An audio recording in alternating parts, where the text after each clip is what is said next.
And now, Dick Tracy.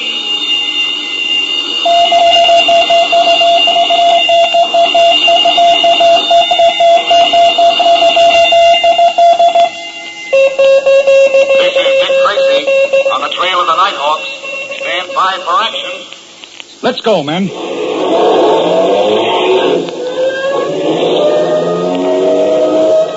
Yes, it's Dick Tracy, protector of law and order. Boys and girls, it's time for our first VE Day message. As a reminder, to ask you if you've started saving for that war bond yet. As you know, this month is the big 7th War Loan Drive. Now, maybe buying bonds isn't exactly a glamorous job, but few jobs are, especially the kind of jobs that the guys in the infantry have. Take Corporal John Orcutt, for instance. He was on the Siegfried line, and his job was repairing breaks and wire lines to see the communication service was maintained. During 7 hard weeks of fighting there, Corporal Orcutt constantly braved enemy fire to fix broken telephone wires. And more than once, he lifted his carbine and picked off a few German snipers before returning to his repair job. Almost every move that he made was in the open, under steady fire. Corporal Orcutt did his job and later was awarded the Bronze Star Medal. Are we here at home doing our job, buying war bonds and stamps? Remember that the war in Europe is over, but the war in the Pacific is still going on. It costs plenty of money. Uncle Sam will need just as much this year as he did last year. Money that we lend him with our purchases of war bonds and stamps. And now, Dick Tracy. In yesterday's story, Dick and Pat did their best to learn all about the neighborhood that had been terrorized by a gang of young hoodlums who called themselves the Nighthawks. Finally, calling on Dick's old friend Mike Flanagan, they learned of conditions that were mighty serious and made arrangements through Flanagan to meet a couple of the boys who had been victims of the gang, hoping that this interview might also explain the reason why the boys no longer went to their boys' club, run by Ronald Framer. Today we find Dick, Pat, and Junior in their car. Tracy is explaining to Junior some of the facts of the case. Listen. Hey, you see, Junior, Pat and I went to see Mike last night, and it's through him we'll be able to meet these boys. Apparently they're friends of his. That's right. He said they'd like to come in and have him tell them stories. Sounds like quite a man. He is, Junior. One of the finest men I've ever met. And he's lived in the same house since long before the days of the automobile. But these Nighthawks that you mentioned, what sort of boys are they? Are they about as old as I am? Well, I'm not sure, Junior. That's one of the things I want to clear up tonight. I thought I'd have you with us so the boys would feel a little more at ease. You want me to ask him any special questions? No, I don't think that'll be necessary. Dick promised Mike Flanagan that he wouldn't make the boys squeal and any members of the gang. Gee, I wouldn't want to do that either. Unless, of course, they'd been doing something serious enough to warrant it. Tell me, Dick, why didn't you treat that robbery just like any other case? You mean that business at Bickleford's? Mm-hmm. Well, I'm pretty sure, Junior, that the job was done by members of this Nighthawk gang. If so, I'd hesitate to arrest the boys and throw them in jail. Gee, that's a decent way to feel, Dick. Oh, in the eyes of the law, they're regular criminals. Well, it's been my experience that jailing wouldn't cure the situation that exists. Pat. Yes, Dick? Better pull over here and park the car. Oh, yeah, I forgot. There we are. I don't want to go to Mike's house the same way we did last night. And neither do I. Not with milk bottles crashing within inches of my head. Must be a tough bunch around here. I'm glad you two are with me. We can take this street to the back of Mike's house, then cut through the alley. That way nobody will see us. I called Mike during the day and told him to leave the back door open. Yeah, down this way. Golly, Dick, I just can't get it through my head why fellas from a neighborhood like this, or any other for that matter, wouldn't be glad to go to a club like the one Mr. Framer's given them. Well, that'll all come out in time. I hope we can clear it up before some of these boys have to go to jail. At least that'd teach them a lesson. Yes, Junior, it would. But not the kind of lesson I want them to have. Now, here we are. These stairs lead up to Mike's back door.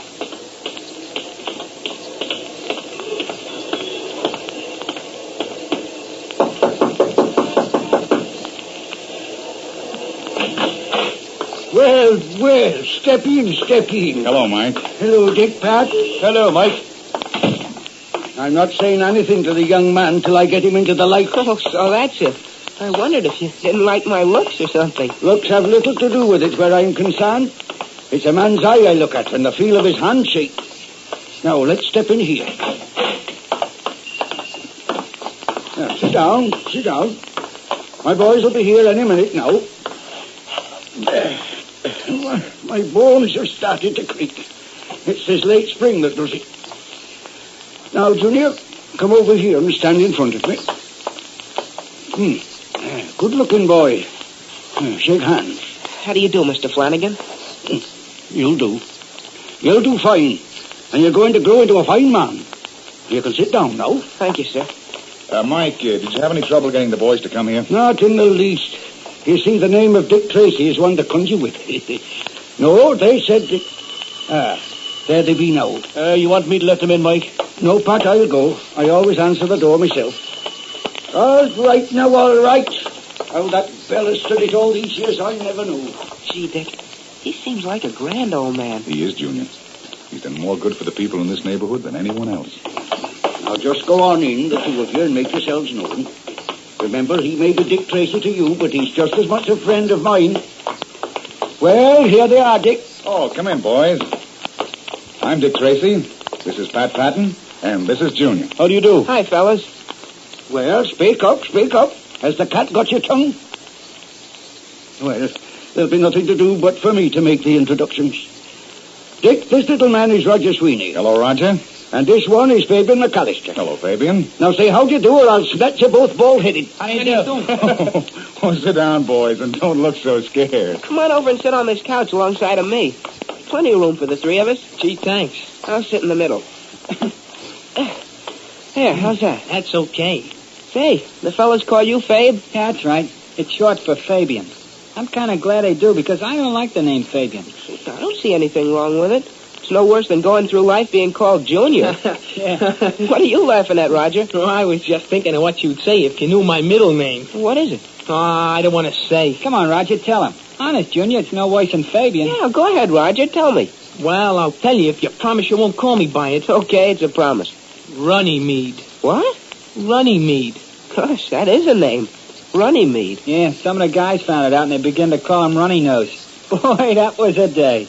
I guess Roger had to lick 3 guys the same day. Yeah, that's the day Fabe and I became friends. He came to my rescue and wouldn't let the other fellas pile on me. He made them let me take them one at a time. Gee, that must have been something. And by the way, Roger, it looks as though somebody has been calling your names again.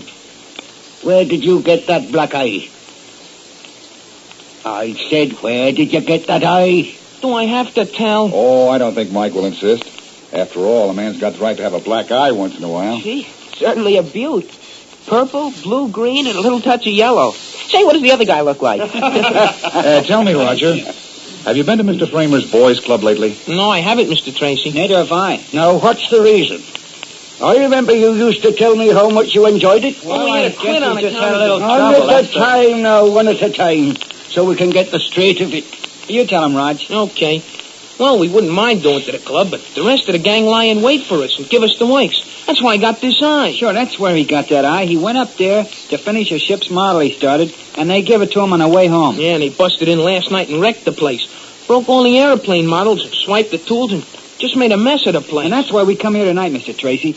Rog and I talked it over, and we thought if we told you all about it, you could put those guys where they belong. Yeah, it's been going on for months, and it's just because we won't join their gang on Nighthawks. That's right. I got a note last night. It was shoved under my desk at school. It said, I better join up while I had the chance. But I'm not gonna. Neither am I. Well, it was only last night some woman had her purse stolen while she was walking along the street.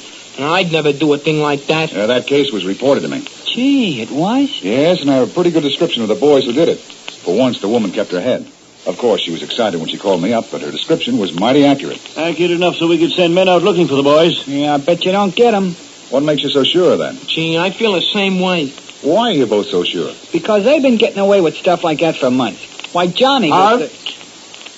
Name no names. Oh, I'm sorry, Mr. Flanagan. That's all right, Fabian.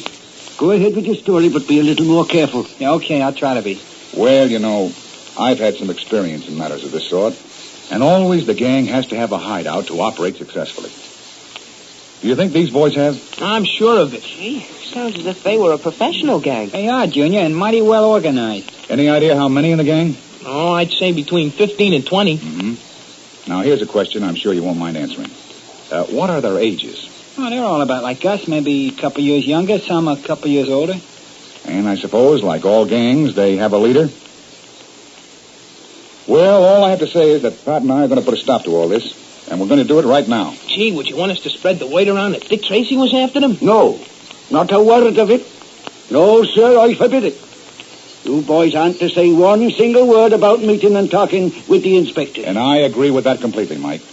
Now, I'm going to tell you something about my plans. Maybe you two will be able to help me a little while later.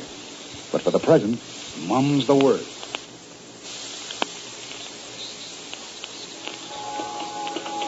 You know, Dick, this may not have been such a good idea of yours to prowl this neighborhood.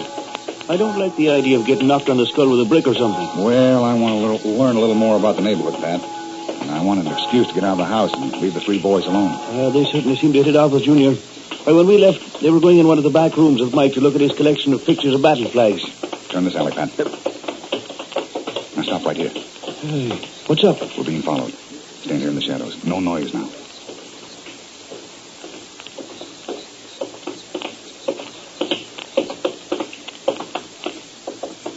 It's a couple of boys. Do you think they were trailing us? I'm pretty sure of it. I know how we can find out, though. Follow me. Yeah, what are you going to do? Walk around the block a bit. See if the same two boys is... Wait a minute. I see them. They just passed under that street light ahead. Yeah, they were joined up by two other boys. Now they split up. And the pair that followed us have gone on. The new pair are waiting near the side of that house. And one of the second pair of boys has a brown leather jacket on. Yeah, I saw that. And they're pretty big, too. Well, if I didn't know better, I'd think they were grown men. Come on, Pat. We'll soon see if what I think is right. The minute we turn this corner, duck in the nearest doorway. Here they come.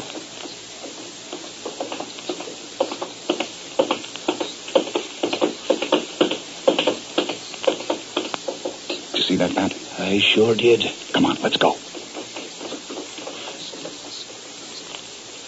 In a moment, we return to Dick Tracy.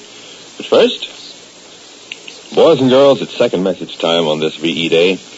You know, when we buy war bonds, we're lending our government money to buy many things, from bombers down to bullets. Yes, and those small bullets are plenty important, too. Just ask anyone in the infantry. They use millions of them. And when they don't have them, well, that's not going to happen. Not as long as we continue to deliver the goods. And that reminds me of a story about something that happened in Italy when the going was toughest. An American machine gun section had been fighting off a determined German assault. They had succeeded so far, but they desperately needed more belts of bullets. 50 yards away from the group was an American infantryman who sized up their situation. Grabbing a box of ammunition, he ran courageously toward the machine gunners, with rifle bullets hitting inches from him, artillery shells bursting within 15 yards. But he delivered the goods at the risk of his life. Have you been delivering the goods?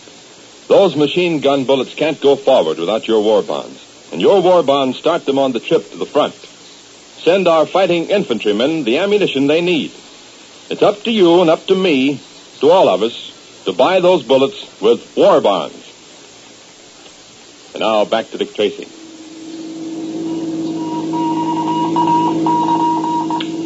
Robbery, 24 East Boulevard. Cars 9 and 5 proceed there. That is all. Step on it, Pat. Immediately, Tracy's thoughts turned to the gang known as the Nighthawks. Is this another of their crimes? You'll know tomorrow, so tune in again, same time, same station, for the adventures of Dick Tracy, directed by Wiley Adams. And this is George Gunn speaking. Boys and girls, every day, thousands and thousands of new friends join the ranks of fans who faithfully follow the adventures of Dick Tracy and Pat Patton. We don't mean just youngsters either. No, indeed, there are plenty of grown-ups who are listening in, too. And did you know this? All over America, and in other countries as well, more than 200 newspapers feature the daily adventures of Dick and Pat. And each weekday, another episode of Dick Tracy, one of your favorite radio broadcasts, comes to you at the same time over more than 100 radio stations from coast to coast. So listen to Dick Tracy Monday through Friday. Don't miss tomorrow's chapter. Listen to Dick Tracy on the trail of the Nighthawks.